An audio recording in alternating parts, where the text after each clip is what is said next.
Fala pessoal, me chamo Rafael Meneghelli, eu sou engenheiro de segurança do trabalho e eu vim aqui te mostrar uma ferramenta que eu desenvolvi para ajudar na tua rotina de identificação dos fatores de riscos psicossociais. Mas antes, deixa eu falar alguns itens bem importantes. A ferramenta é um assistente de inteligência artificial que se chama Hackiu Psico, que ele foi treinado para identificar fatores de riscos psicossociais para cada atividade de escrita. Ele é mais um assistente do meu projeto Dragões da SST. A NR1 ela estabelece lá as diretrizes do GRO, do Gerenciamento de Riscos Ocupacionais, e também parte dele o próprio entregável, né, o papel, que é o Programa de Gerenciamento de Riscos Ocupacionais, o nosso PGR. A NR1 ela sofreu uma atualização lá em agosto de 2024, onde ela introduziu a obrigatoriedade de avaliar os fatores de riscos psicossociais como parte integrante desse PGR, reconhecendo o estresse e transtornos mentais, por exemplo, com um impacto significativo aí na saúde dos trabalhadores e, consequentemente, nas empresas. A hora de monitorar é agora. Na verdade, ela vai entrar em vigência em maio de 2025, mas as empresas já deveriam estar fazendo esse monitoramento desde agosto lá de 2024. O objetivo é garantir que as empresas avaliem, controlem, né, identifiquem, avaliem e controlem esses riscos, que são riscos além dos riscos físicos, né, como os relacionados à organização de trabalho, por exemplo. Mas o que são esses fatores de riscos psicossociais? Esses são aspectos da estrutura e da gestão do trabalho que podem gerar lá estresse ou adoecimento mental, como, por exemplo, nesses 4 pilares principais. A alta demanda, que pode ser o excesso de tarefas ou prazos apertados, baixo controle, que significa uma pouca autonomia, uma pouca flexibilidade para os trabalhadores, um esforço desproporcional, uma carga de trabalho elevada sem um reconhecimento adequado, uma falta de suporte, a ausência aí, da liderança, né, na hora de dar apoio ou dos próprios colegas. Embora o estresse seja multifatorial, como por exemplo o trânsito, algum problema familiar, o ambiente de trabalho é o único fator que a empresa pode controlar diretamente. E quando falamos de custos, né, não tem como deixar de falar sobre a importância do gerenciamento. Ambientes tóxicos, eles elevam o fator acidentário previdenciário, lá o FAP. Os custos adicionais também incluem maior uso do plano de saúde, afastamentos pelo INSS devido a doenças ocupacionais, como transtornos mentais. Benefícios de um ambiente saudável é a redução da rotatividade, que no Brasil hoje gira em torno de 56%. Também a diminuição do abstencionismo, né? No Brasil, segundo a OMS, está em torno de 4%. O abstencionismo é quando o trabalhador ele já está afastado por alguma doença. Os principais fatores para a gente avaliar relacionado aos riscos psicossociais são demanda, controle, esforço e recompensa. A demanda, ela refere-se lá à quantidade ou à complexidade das tarefas, como por exemplo muitas horas extras ou metas inalcançáveis, né? O controle já vai englobar uma autonomia, que é a capacidade de decidir como realizar as tarefas, uma flexibilidade de horários ajustáveis e talvez até uma participação em decisões, como por exemplo ter autonomia de opinar sobre processos. Já o esforço está relacionado aqui à carga mental e por fim a recompensa, que inclui o reconhecimento verbal, que são lá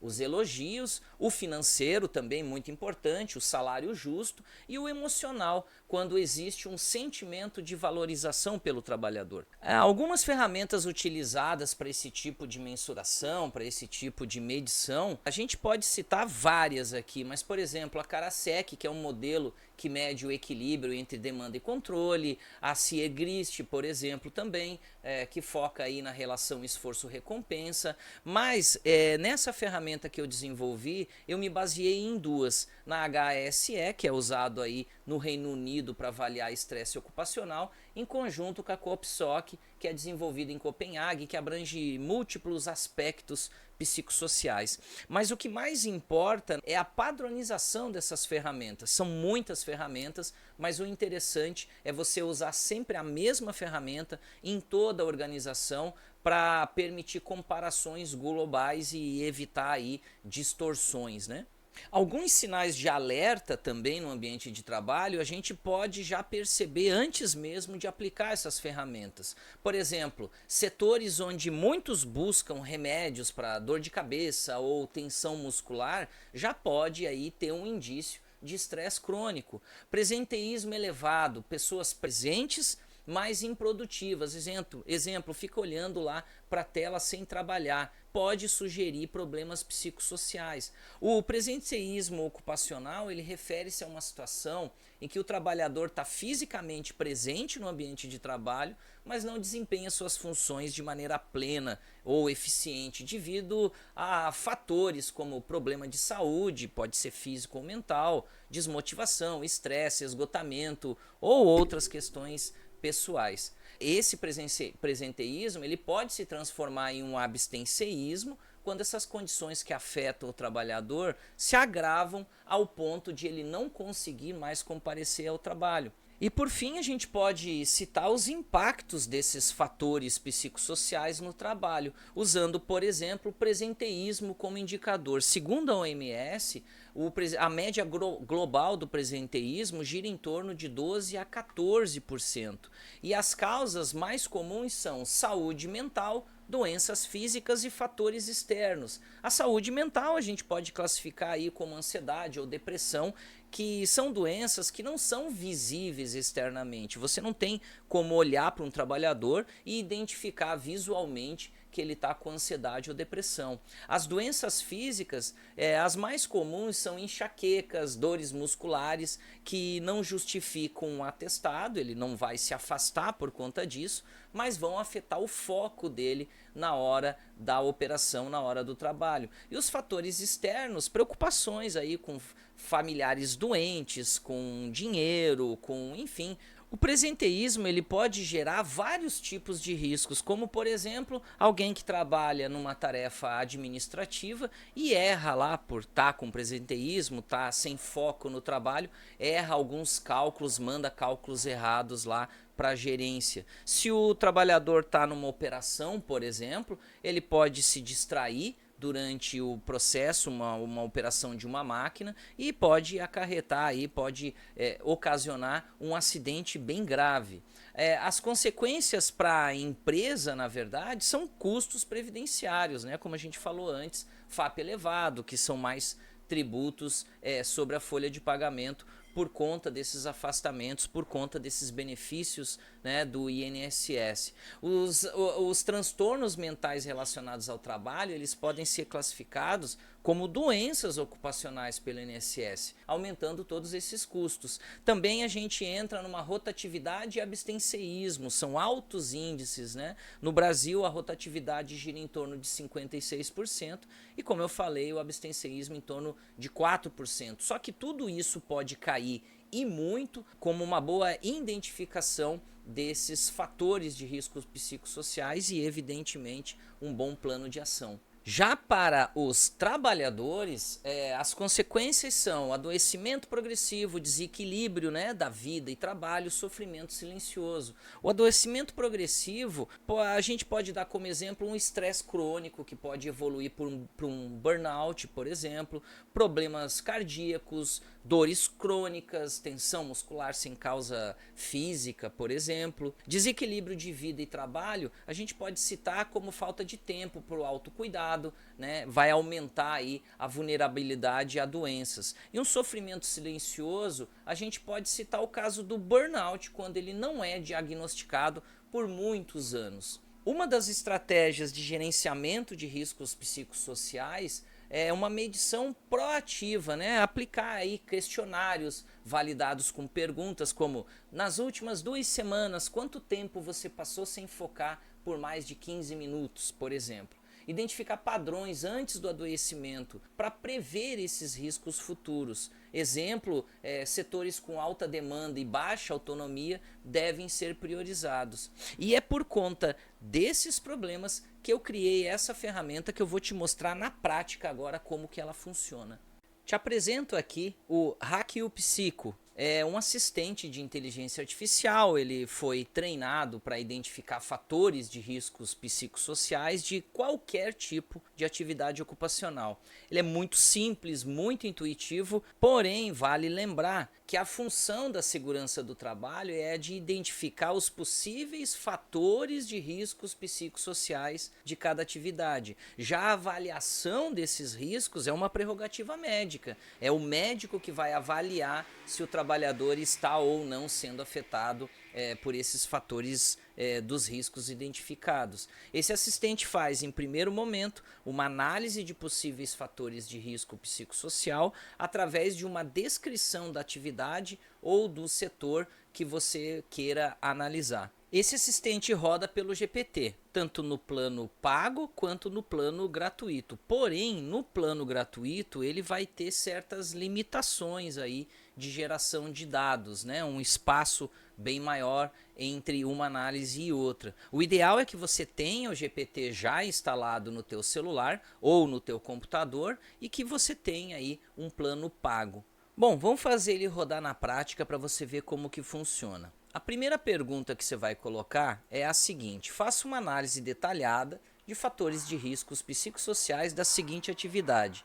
Agora, você vai descrever de uma forma bem detalhada qual é a atividade ou o setor que você quer analisar. No caso aqui, como exemplo, eu vou colocar a seguinte atividade: um trabalhador de controle e registro inspeciona latas de cerveja na linha de invase, verificando se a selagem está intacta e os rótulos estão corretamente aplicados. Ele anota em um sistema digital a quantidade produzida, exemplo 10.000 unidades, e registra uma parada de 15 minutos devido a um ajuste de máquina. Então essa é a atividade que o trabalhador faz lá na empresa, tá? E agora o assistente ele vai fazer uma busca exaustiva dos possíveis fatores de risco psicossocial que pode existir nesse tipo de atividade. Vamos lá?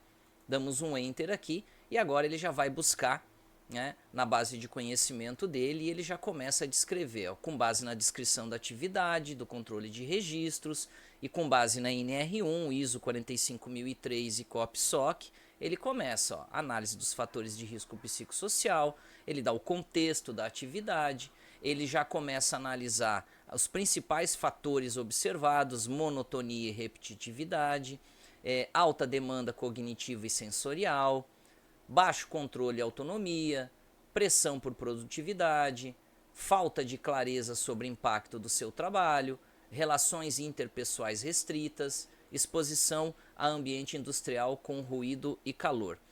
E ele já continua montando uma tabela de classificação desses possíveis fatores de risco psicossocial para te ajudar lá no teu PGR, lá na tua matriz de risco do teu PGR. Então aqui ele faz, ó, atividade ou setor, cada um desses que ele identificou, ó, controle e registro, fator de risco psicossocial, monotonia, presença sim, descrição ou evidência, tarefa altamente repetitiva, com foco constante em inspeção visual. E aqui ele te dá a classificação com base, né, no cruzamento de probabilidade e severidade. Nesse caso ele considerou alta e moderada, né? Probabilidade alta e severidade moderada, repetição constante, efeito cumulativo sobre o foco e motivação. E ele faz para cada uma das funções dessa atividade, ó, ele dá completo, certo?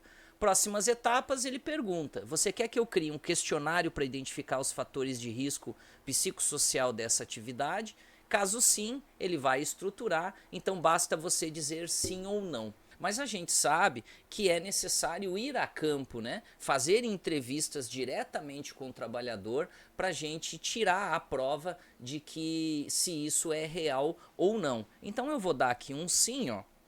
Vou dar apenas um sim e vou dar um enter. Ele já vai me criar, com base na COP/SOC, um questionário inteiro com perguntas sobre fatores de risco psicossocial relacionado ao controle e registro na linha de envase de lata de cerveja. E ele começa, ó, bloco a bloco, certo?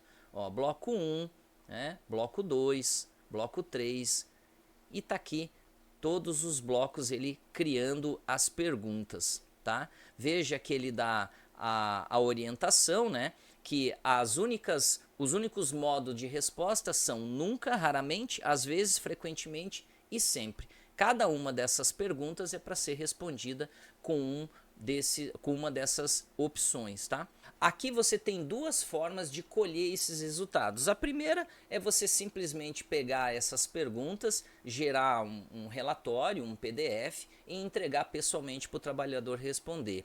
Eu considero mais efetivo você transformar isso daqui em um Forms, por exemplo, lá em qualquer conta da Google, já vou mostrar como é que faz, e enviar diretamente lá no e-mail do trabalhador, no celular do trabalhador, e dar ali um prazo para ele de 2, 3 dias para você colher essas respostas. E aí, após as respostas, eu vou te mostrar como que a gente se utiliza dessas respostas para fazer a identificação dos riscos psicossociais nessa atividade. Ó, dentro de qualquer conta Google que você tiver, qualquer conta de e-mail Google que você tiver, você vem aqui nessas bolinhas aqui, ó, e quando você clica aparece várias opções, né? Você desce a tela e vem aqui, ó, formulários. Quando você clica em formulários, vai abrir a seguinte tela. Aqui então você tem como iniciar um novo formulário, basta você clicar no maisinho aqui, ó. Esses formulários você pode mudar de cor, você pode colocar imagens, pode colocar figuras, enfim, você pode arrumar do jeito que você quiser. Eu só estou te mostrando aqui como que você pode mandar esses questionários para o celular, para o e-mail do trabalhador, a fim de ter umas respostas mais rápidas, né, e de forma anônima, tá? Então, em primeiro momento, ó, formulário sem título. Vamos voltar lá no nosso questionário que o assistente acabou de fazer, ó, e vamos pegar um título, por exemplo. Atividade controle de registros. Copia aqui, vem aqui no formulário e coloca, enfim, como título. Sei lá, um exemplo, né? A descrição também a gente pode colocar, ó, instruções. Marque a opção que melhor representa a sua experiência na atividade. Vamos lá, colamos aqui, ok? Então já está pronto praticamente aí o nosso cabeçalho. Agora vamos para a primeira pergunta, vamos lá, tá? Vamos pegar essa primeira pergunta. O seu trabalho exige atenção durante a jornada? Vamos voltar aqui e colocamos como primeira pergunta. Lembre-se, as opções aqui que você vai colocar são somente nunca, raramente, às vezes, frequentemente e sempre, tá? Então, opção 1, nunca. Pronto, a gente já está com a nossa, aí coloca aqui como obrigatória, né? A gente já está com a nossa primeira pergunta aqui pronta, tá? Evidente que eu não vou colocar todas elas, mas agora você vai seguindo, né? Cria mais uma pergunta, por exemplo, ó, adicionar mais uma pergunta, vem aqui, pega a segunda, copia e faz a mesma coisa para todas elas. Dá um pouquinho de trabalho no início, mas vale muito a pena isso daqui, tá? Agora eu vou te mostrar como que fica para você analisar as respostas, tá? Em primeiro momento, antes de analisar as respostas, deixa eu só mudar de lado aqui para eu te mostrar como que você vai transformar isso num link, tá? Você vem aqui em cima, ó, e depois que você colocar todas as perguntas, né, e todos os nunca, raramente, frequentemente, sempre, você coloca em publicar, ok? Então, qualquer pessoa com o link, publicar, e agora fica muito simples. Agora você vem aqui, ó, copiar link dos participantes. Pega aqui, copia isso daqui e agora você já tem o link, né, para mandar no e-mail lá do trabalhador ou para mandar no WhatsApp dos trabalhadores para eles responderem. Eles vão responder isso de forma anônima, até porque o que nos importa não é a resposta individual e sim a resposta do setor, né, todo o resultado do grupo, né, e não individualmente. Então vamos imaginar que você já mandou esse link lá para os trabalhadores e eles já responderam, tá? Eu fiz só uma resposta aqui para você ver como que funciona. Então, por exemplo, o trabalhador respondeu raramente. A resposta vai estar aqui, ó. você clica em respostas, tá? E ele vai te dar item a item, ou seja, quantos respondentes tiveram, quantos responderam nunca, quantos responderam raramente, quantos responderam frequentemente e quantos responderam sempre. Então, com esses dados aqui que vai vir para você, você vai juntar esses números, né, dessas respostas e vai agora voltar ali pro assistente. Eu vou te mostrar como que você vai jogar esses dados ali. Então agora, de posse dos resultados que você colheu lá no teu questionário, né? Abaixo do questionário do assistente, ele te pergunta o seguinte: você quer sugestões de ações mitigadoras baseadas nas respostas desse questionário? Se sim, me informe o total de respondentes e a quantidade por respostas, né? Nunca, raramente, às vezes, frequentemente e sempre. Então você pode colocar aqui respondentes totais. Por exemplo, vamos imaginar que foram 50 pessoas, 50 trabalhadores. E aí você coloca um por um lá com base nas tuas respostas. Respondentes totais 50, desses 50, 10 responderam nunca, 5 responderam raramente, 15 responderam às vezes, 10 frequentemente e sempre 10. Tá? Aí a gente dá um enter e ele vai criar agora um plano de ação mitigador com base nas respostas que você colheu em campo. Tá? E tá aqui, ó, ele começa com o resumo dos resultados de presenteísmo ocupacional. Ó, nunca 10 quantidades, 20%, 10%, 30%, certo? E ele já pressupõe que 40% dos trabalhadores, frequentemente mais sempre, apresentam alto risco de presenteísmo, 30% indicam exposição moderada e 30% nunca ou raramente indica baixa ou nenhuma exposição. E aqui ele te dá a classificação do risco, né? Então, a classificação geral desse grupo de trabalhadores que foi pesquisado, ele deu uma probabilidade alta, né? 40% deles frequentemente ou sempre trabalham mesmo sem estar em plenas condições. E aqui ele já te dá as sugestões de ações mitigadoras: melhorar o suporte psicossocial, criar canais de escuta, oferecer treinamentos, avaliar e ajustar metas, implementar revezamento, né, integrar sinalizações de presenteísmo, acompanhar periodicamente sinais de fadiga. Ele te deu sugestões de ações mitigadoras com base nas respostas que você colheu do trabalhador. Após isso, ele vai perguntar: você quer que eu integre essa análise ao inventário de riscos do PGR, com as informações sobre o risco psicossocial e presenteísmo em formato de tabela ou texto descritivo? Se quiser, também posso montar planos de ação. Quando você responde sim, ele já vai gerar a integração completa desse inventário com o PGR, tá? Ele começa a descrever aqui, ó, setor, a descrição, foram identificados fatores de risco social associados à repetitividade, sobrecarga cognitiva. Além disso, por meio de questionário aplicado a 50 trabalhadores, observou-se presenteísmo ocupacional relevante, 40%, e por aí vai, tá? E aí ele te dá uma tabela, ó, que você pode aplicar diretamente lá na matriz de risco do teu PGR, tá? Cada uma delas, ó, monotonia e repetitividade, carga cognitiva elevada, baixa autonomia, pressão por produtividade, presenteísmo ocupacional. E aqui um plano de ação já montado a aplicar lá na empresa, né? Uma sugestão de plano de ação, né? Implementar pausas programadas, prazo de 30 dias, registro de acompanhamento, registro de pausa no controle de produção, todos eles, ó, todos eles, os responsáveis, os prazos, os indicadores de acompanhamento, e tá prontinho, ó. Esse material tá pronto para ser incorporado no PGR e ele pergunta se você quer gerar esse documento separado em um documento editável, né? Por exemplo, um Word. Eu coloco sim, essa etapa demora um pouquinho mais, mas aí ele acabou de gerar aqui o documento, ó. Clique aqui para baixar. Quando você clicar para baixar, ele vai fazer um download. Já vou te mostrar como que fica esse documento. Tá aqui, ó. Tá baixando. Ele já está gerando esse documento em Word editável que você pode se utilizar. Depois você pode, obviamente, alterar ele, enfim, colocar capa, alguma coisa. E tá aqui, ó, inventário de riscos psicossociais.